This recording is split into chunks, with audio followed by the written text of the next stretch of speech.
을 통해 우리에게 예비하신 은혜를 허락하시기를 간절히 소망합니다. 저는 중등부를 섬기고 있는 김재현 전도사입니다. 오늘 함께 관계의 방식이라는 제목으로 말씀을 나누고자 합니다. 우리는 부채를 탕감해 주어야 합니다. 우리는 살아가며 가족들에게 더 좋은 것을 먹여주고 하고 싶은 것을 다 하게 해주고 싶어서 직장에 나가서 일을 합니다. 사랑하는 사람이 선물을 받고 기뻐할 모습을 상상하며 선물을 고르기도 합니다. 어른들의 기대 속에서 학생들은 하루 종일 학교에 있다가 학원에 가고 주말에도 학원을 향하는 학생들의 모습도 보입니다. 이렇게 살아가면서 써버린 공간만큼 우리 마음에는 빈 자리가 생깁니다. 그리고 우리는 아주 자연스럽게 이 빈자리를 메꾸려 합니다. 이 빈자리를 메꾸려 할 때 꼭 상상력이 발휘됩니다. 집에 들어가면 힘든 직장 생활을 마치고 문을 열었을 때 가족들이 반겨주며 오늘 하루 너무 애썼죠? 오늘 별일은 없었나요? 너무너무 고생했어요 라고 위로해 주지는 않을까 하는 상상을 하곤 합니다. 사랑하는 사람이 고심 끝에 고른 선물을 받았을 때 눈물을 글썽이며 너무 기뻐하고 와, 너무 선물 좋다.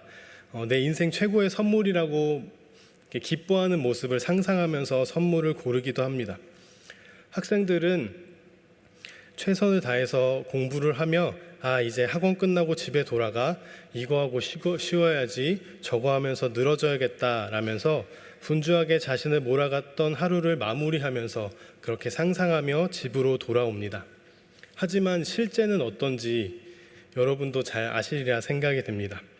우리가 상상하는 것이 구체적이면 구체적일수록 오히려 상상과는 다른 실제를 경험하게 됩니다. 일 마치고 늦게 돌아왔더니 반겨준 이가 아무도 없습니다. 저는 혼자 살아서 반겨준 사람이 없는데 차라리 이러면 다행이지 더 심한 경우는 최선을 다해서 해준다고 해줬던 것들은 다 잊고 아빠가 나한테 해준 게 뭐 있냐는 소리를 들으면 억장이 무너져 내릴 것 같습니다. 하루 종일 끊이지 않는 집안일을 하다가 잠시 쉬고 있으면 고생했다. 덕분에 내가 잘 살고 있다고 말해주기는커녕 집구석이 이게 뭐냐고 한마디를 듣게 된다면 내 거 어디 갔냐고 내 물건 좀 만지지 말라고 얘기했잖아 라는 소리들을 듣게 되면 마음이 더욱 무너질 것 같습니다. 학생들의 입장도 마찬가지입니다. 나름대로 각자의 환경에서 최선을 다하느라 지쳐서 적적한 마음을 위로하고자 컴퓨터를 켜면 어느샌가 또 게임이냐, 핸드폰 좀 그만해라, TV 보고 들어가서 공부해라 라는 이야기가 들려옵니다. 사랑하는 사람에게 고심 끝에 선물을 주었더니 표정이 미묘합니다. 어떻게 모은 돈으로 어떻게 고른 선물인데 표정이 미묘한 것을 보면 마음이 상합니다. 게다가 이거 내 스타일 아닌데 환불해도 되냐는 말이 들어오면 그날 데이트는 물거품이 돼버리고 맙니다. 우리의 헌신으로 인해 우리가 자연스럽게 헌신을 주었던 대상들에게 우리는 자연스럽게 보상을 바라게 됩니다. 그래서 보상을 주어야 할 그 대상들은 우리가 상상했던 만큼 보상을 주지 못하게 되자 이내 그 대상들은 우리에게 빚을 지게 된 것처럼 같은 상황이 발생하게 되는 것입니다.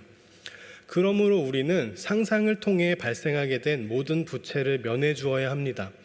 그것은 나의 상상으로부터 온 허상이기 때문입니다. 이러한 부채가 잘 발견되는 관계가 또 있습니다. 바로 하나님과의 관계입니다. 우리가 하나님께 받은 은혜에 대한 응답이었던 우리의 헌신과 노력들은 어느샌가 하나님에 대한 상상적인 보상을 만들어내게 됩니다. 하나님, 내가 성가대 이렇게 열심히 했는데, 하나님, 내가 주방봉사 이렇게 열심히 했는데 하나님 나에게 복을 주시겠죠 하는 마음들이 자연스럽게 우리 마음속에 생기게 됩니다. 우리는 이렇게 깊고도 넓어서 우리의 인생을 다 지내고 나서도 헤아리기 어려운 은혜의 하나님을 우리가 원하는 보상과 동일시하는 모습을 어렵지 않게 볼 수 있습니다. 이러한 모습이 오늘 본문에 나타난 무리들의 모습 속에서 잘 나타나고 있습니다. 우리 26절을 함께 봉독하시겠습니다. 제가 봉독하겠습니다. 예수께서 대답하여 이르시되 내가 진실로 진실로 너희에게 이르노니 너희가 나를 찾는 것은 표적을 본 까닭이 아니요 떡을 먹고 배부른 까닭이로다 라고 예수님께서 말씀하십니다. 우리가 읽은 본문 이전의 내용은 무리들이 오병이어라는 자신들의 지경 밖의 일들을 경험합니다. 이스라엘 백성들은 자신들에게 일어난 이 표적을 통해서 하나님의 살아계심을 확인할 수 있었고 기다리던 메시아의 존재를 깨달을 수 있는 기회를 얻었지만 그들은 그저 떡을 먹고 배부른 이유 하나만으로 하나님을 바라보고 있습니다. 저는 어린 시절 좀 이상한 습관을 가지고 있었는데 빨간불일 때마다 하던 게 항상 있었습니다. 빨간불이 되면 고개를 숙인 다음에 하나님 제발요 지금 갑니다. 지금 초록불 바꿔주세요 하고 얍 하고 고개를 들면 초록불로 바뀌기를 바라는 이상한 습관을 가지고 있었습니다. 이게 한 번, 두 번 우연히 되면 너무 기분이 좋은데 생각을 조금만 더 해보면 신호가 내 마음대로 바뀌어버리면 더욱 혼란스럽고 교통체증이 심해져서 제가 더 늦어질 수도 있었는데 그런 기도를 했었던 기억들이 있습니다.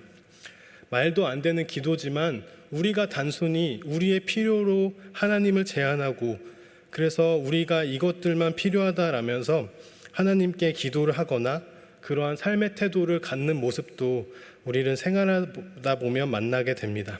그리고 그때 우리는 하나님을 어떤 존재로 인식하고 있는지, 그래서 우리는 하나님과 어떻게 관계하고 있는지를 한번 말씀을 통해 돌아볼 필요가 있습니다. 27절 말씀 함께 봉독하시겠습니다. 27절 말씀 함께 시작. 썩을 양식을 위하여 일하지 말고 영생하도록 있는 양식을 위하여 하라. 아버지 하나님께서 인치신 자니라. 아멘. 예수님께서는 무리들이 자신의 필요에만 집중하는 것을 보시고 썩을 양식이라는 단어로 가르쳐주고 계십니다. 썩을 양식은 쉰 음식이다 이런 뜻이 아니라 원어적 의미로 살펴보면 지옥 또는 소망 없는 사망의 운명으로 영원히 돌입하게 되는 멸망이라는 뜻을 가지고 있습니다. 조금 더 쉽게 말하면 한두 번으로 충족돼서 그치는 것이 아니라 그것을 얻었을 때 그것에 매이게 되고 계속해서 그것을 원하게 되는 상황을 예수님께서는 오늘 썩을 양식이라는 단어로 경고하고 계신 것입니다. 그래서 예수님은 이렇게 말씀하십니다. 내가 영생하도록 있는 양식을 너희에게 주겠다. 그러자 무리들은 메시아, 그들이 기다렸던 구원자를 보고도 그들의 상상에 갇혀서 단순히 음식을 제공해주는 존재로 예수님만을 바라보고 있습니다. 그러자 예수님께서는 영생하도록 주는 양식을 주겠다라는 새로운 말씀을 해주시고 무리들은 이제 배만 불렀으면 좋겠다라는 필요의 영역을 넘어서기 시작합니다. 그들이 묻되 우리가 어떻게 하여야 하나님의 일을 하겠습니까? 라고 묻습니다. 그러자 예수님께서 이렇게 대답하십니다. 하나님께서 보내신 일을 믿는 것이 하나님의 일이니라 라고 말씀하십니다. 그러자 무리들이 다시 묻는데 그것이 30절 말씀, 31절 말씀에 기록되어 있습니다. 함께 읽겠습니다. 하나님께서 보내신 일을 믿는 것이 하나님의 일이니라 하시니 그들이 묻되 그러면 우리가 보고 당신을 믿도록 행하시는 표적이 무엇이니까 하시는 일이 무엇이니까 31절 기록된 바 우리 조상들은 광야에서 만나를 먹었나이다. 아멘. 믿음에 대해서 말씀하시니 표적이라는 응답이 돌아옵니다. 모세가 광야에서 만나를 주었던 것을 통해 그가 하나님의 사람임을 확인했던 것처럼 무리들이 예수님께 믿고 싶은데요, 믿을 만한 표적을 주십시오, 믿을 만한 것을 우리에게 보여주십시오 라고 요청하고 있습니다. 성경에는 글로 표현되어 있어서 그 분위기나 어투를 확인할 수 없지만 믿음의 영역에 들어서자 이 무리들의 대화가 분위기가 달라지기 시작합니다. 믿을 만한 것을 좀 주시면 안 될까요? 라고 공손한 어투로 말씀드린 게 아니라 하나님의 아들이라고 당신이 말했는데 그것을 내가 어떻게 믿겠느냐? 라고 따지는 분위기에 더 가깝다고 합니다. 그래서 이 뒤바뀐 분위기에서 무리들을 보며 저는 이기적이라고 생각했습니다. 밥도 배불리 먹게 해주시고 하나님께서 영생하도록 하는 양식을 주겠다 하시는데 무리들은 그저 이기적인 모습으로 믿을 만한 것을 주면 믿겠다라는 태도를 갖고 있는 것이죠. 그러나 이러한 모습들은 우리 또한 믿음의 영역에 발을 들일 때에 우리도 이러한 상황에 직면하게 됩니다. 이 상황에서 내가 어떻게 하나님을 믿겠습니까? 하나님께서 사인을 주시면 참 좋겠다라는 생각들을 하며 삽니다. 믿지 못하게 만드는 상황들에 놓일 때면 더욱 이 표적들이 간절합니다.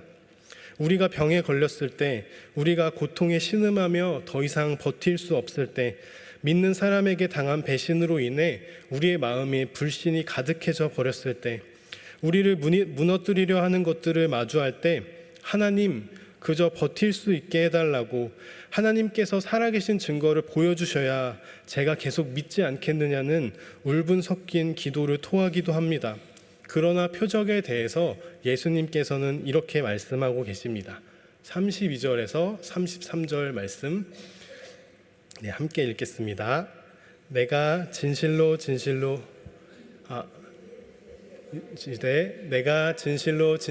너희에게 이르노니 모세가 너희에게 하늘로부터 떡을 준 것이 아니라 내 아버지께서 너희에게 하늘로부터 참 떡을 주시나니 하나님의 떡은 하늘에서 내려 세상에 생명을 주는 것이니라. 아멘. 무리들은 실례로 가장 큰 표적인 모세와 만나 이야기를 하므로 믿음을 갖기 위해서는 표적이 필요하다고 당연하게 이야기하고 있습니다. 그러나 이것은 다시 생각해 보면 표적 그 자체가 하나님이 되어 표적이 없다면 하나님조차 믿지 않는 믿음이 형성되어 버린 것입니다. 오병이어를 비롯해 하나님께서 오랜 시간 동안 이스라엘 백성들의 믿음을 위하여 주셨던 것들이 그 자체가 하나님이 되어 하나님의 뜻은 그들 가운데 사라지고 그들의 생각과 필요에 따라 만들어진 허상만을 쫓아가게 되는 것을 오늘 예수님께서는 경고하고 계십니다. 그래서 예수님께서 모세가 너희에게 준 것이 아니다 라고 말씀하십니다. 이로 인해 자신들은 표적이 있으면 믿을 수 있겠다라고 생각했던 오만이 결국 믿음이 아님을 깨닫게 되는 사건이 일어나고 있는 것입니다. 무리들의 삶을 지켜보고 있자니 막막한 현실의 무게 때문에 하나님을 믿는 믿음조차 잃어버리는 모습들을 우리는 어렵지 않게 발견합니다. 그리고 그 모습들이 결코 우리의 모습과 다르다고 섣불리 말할 수는 없습니다. 하나님을 믿을 만한 것들이 없이는 움직이지 않는 우리의 믿음들이 있지는 않은지, 내가 상상으로 만들어내어 지금보다 나아질 미래에만 집착하고 있는 소망들이 있지는 않은지, 여전히 과거의 영광에만 집착하여 이것이 아니면 하나님이 아니라는 우리의 욕심들로 인해 우리는 여전히 하나님을 제한할 위험에 처해 있습니다. 곰곰이 생각해보면 믿음이라는 것은 왜 성공보다 실패가 많은지 모르겠습니다. 그래서 가끔은 한 사람이 병에서 치유받는 기적이 잘 일어나지 않는 일이기에 기적을 경험하지 못한 사람들이 믿음을 잃어버리는 모습에 발이 떨어지지 않습니다. 그렇다면 주님의 구원은 실패하신 것일까요?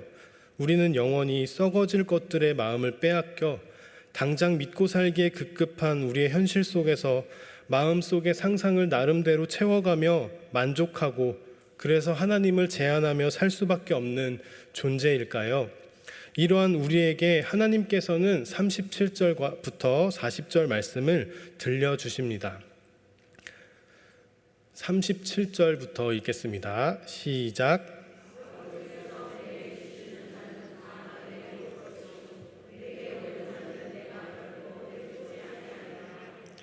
내가 하늘에서 내려온 것은 내 뜻을 행하려 함이 아니요 나를 보내신 이의 뜻을 행하려 함이니라. 나를 보내신 이의 뜻은 내게 주신 자 중에 내가 하나도 잃어버리지 아니하고 마지막 날에 다시 살리는 이것이니라.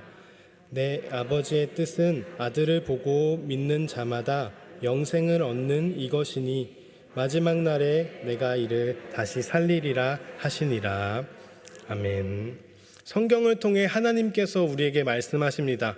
아버지께서 내게 주시는 자는 다 내게로 올 것이다 라고 말씀하십니다. 아버지께서 내게 주시는 자, 이 말씀이 우리 마음에 평안을 줍니다.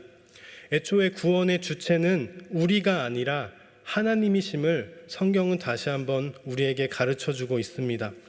우리는 우리가 믿을 만한 것을 통해 믿는 것처럼 여기고, 그래서 구원받을 만한 무언가를 해내야만 우리가 구원을 얻는 것으로 자연스럽게 생각하곤 합니다.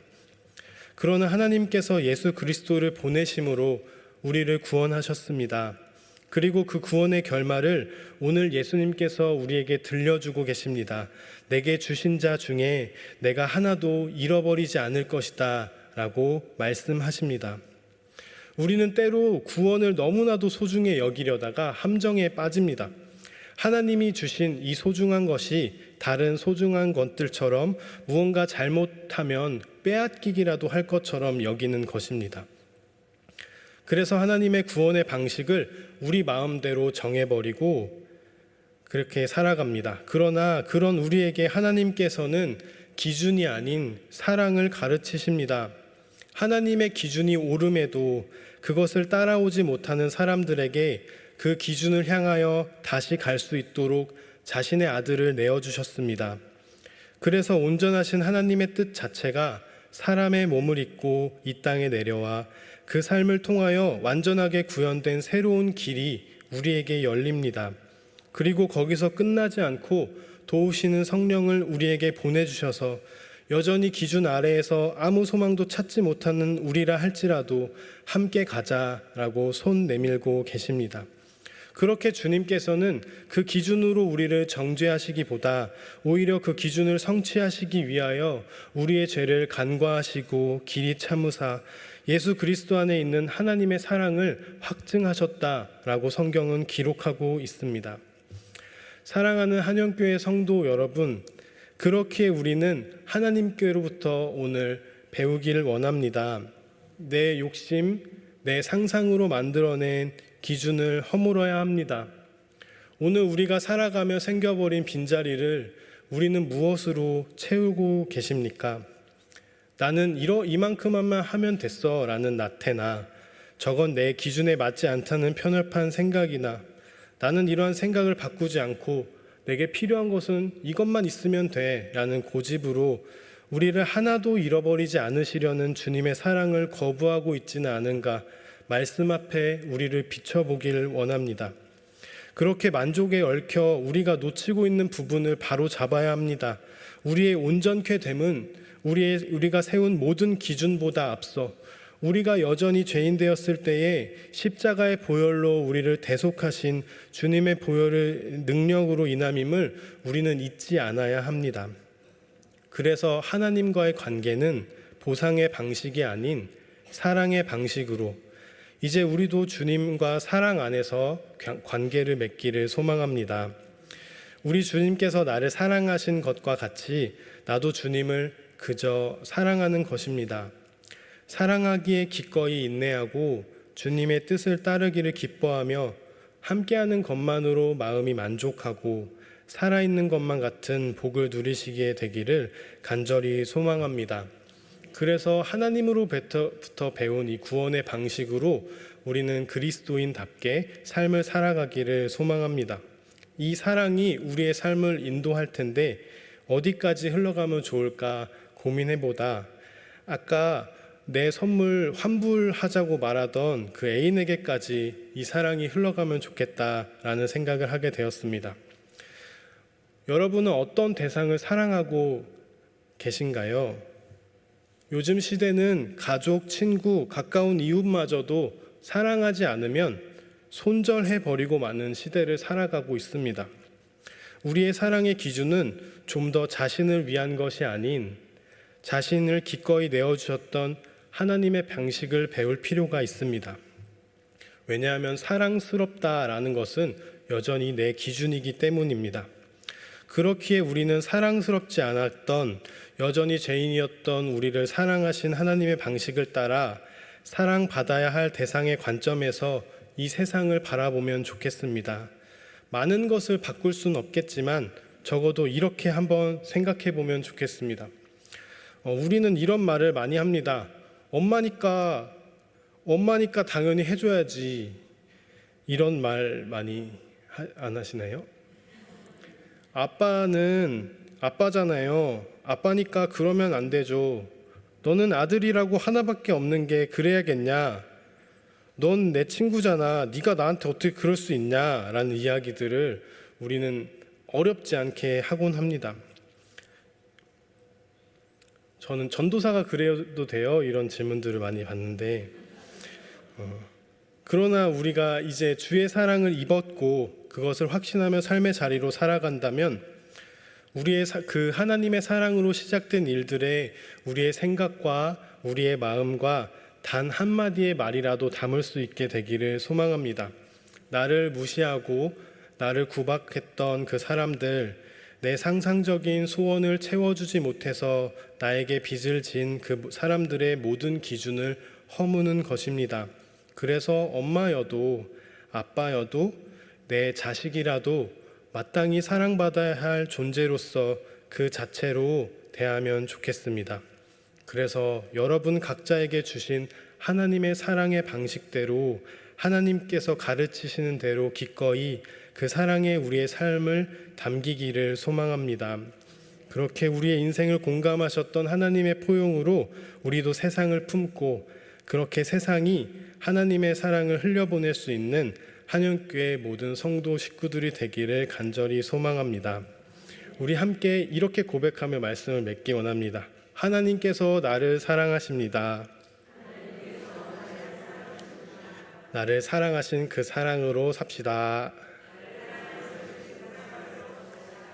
네, 서로를 보며 축복하고 파송하는 의미로 서로를 보면서도 한번 합시다. 나를 사랑하신 그 사랑으로 사랑하며 삽시다. 나를 사랑하신 그 사랑으로 사랑하며 삽시다. 아멘. 우리 함께 기도드리겠습니다. 사랑하시는 하나님, 오늘도 우리를 사랑하셔서 이 예배의 자리로 불러주시고 다시 하나님의 사랑을 들려주심에 감사드립니다. 하나님 사랑의 음성 힘입어 우리에게 당연해져서 점점 커져만 갔던 우리의 욕심을 돌아보게 하여 주옵소서. 그래서 우리가 똑똑해져서 우리의 의지가 굳세져서 돌이키려 마음먹기 이전에 하나님 사랑 앞에 잠잠히 머무르게 하옵소서. 가르치시는 은혜를 통하여 하나님 사랑을 깨닫고 그 사랑으로 인하여 죄인의 마음을 돌이키시는 하나님의 인도하심을 깨닫게 하옵소서. 그렇게 우리 안에 시작하신 하나님의 일로 인하여 사랑에 참여하도록 인도하여 주시옵소서. 하나님을 사랑하고 내게 주신 이들을 사랑함으로 사랑 안에 머무는 삶이 되어 그렇게 세상 가운데 하나님의 사랑을 나타내고 서로 사랑하는 모습을 통해 하나님을 드러내는 모든 한 사람 한 사람이 될 수 있도록 주님 인도하여 주시옵소서. 감사드리며 예수님의 이름으로 기도드립니다. 아멘.